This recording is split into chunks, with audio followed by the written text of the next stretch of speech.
Okay, quick summary along with a new question. We're looking at stretching transformations, geometric stretching transformations. We start with a function y equals f of x equals x to the p, a power function, for an unspecified number p.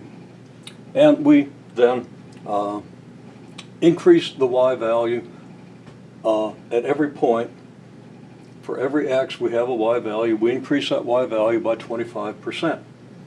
So we can do that geometrically. We could use a compass and straight edge to bisect this interval here to get this interval, and bisect that interval to get this interval, and this interval would be 1/4 as great as this interval.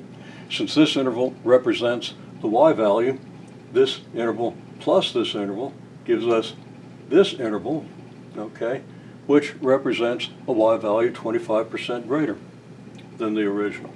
We can do the same for any number of points along the curve, although we can't do it for all points because there are an infinite number of them on any small interval. So we don't have time to do that, but we can do that and get representative points, and then we can approximate the curve. We note that the new function, which we call g of x, gets progressively further away from the f of x function. We ask, why is it that the graph of g of x, in this case, keeps getting further away from the graph of f of x as x increases? Now this won't always be the case for any function, just any function f of x. If the function isn't increasing, this won't happen. But for this particular function, why is it this happens? Can you explain in simple words and give a simple explanation for why it's so? Okay, so other thing now, what's the formula for our g of x function? Well, we come down here and reason that out. 25% more than y, and this is an important statement here, 25% more than y is y plus 0.25y, and we should understand that very well if we understand percents. If we don't, we better review it and make sure we understand percents a lot better than most people do. We can take this expression, factor out the y, we get y times 1 plus 0.25, which is 1.25y.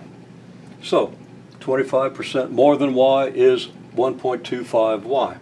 Another way of saying that would be 25% more than y is 100% of y plus 25% of y.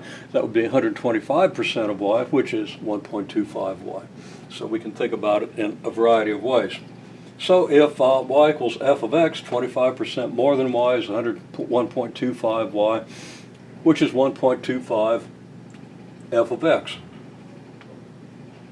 And it follows then the g of x is 1.25 f of x, because for every point on the graph of f of x, the graph of g of x has a y value that's 1.25 times great. That's greater by a factor of 1.25. What I said before was correct, but let's use the terminology very clearly.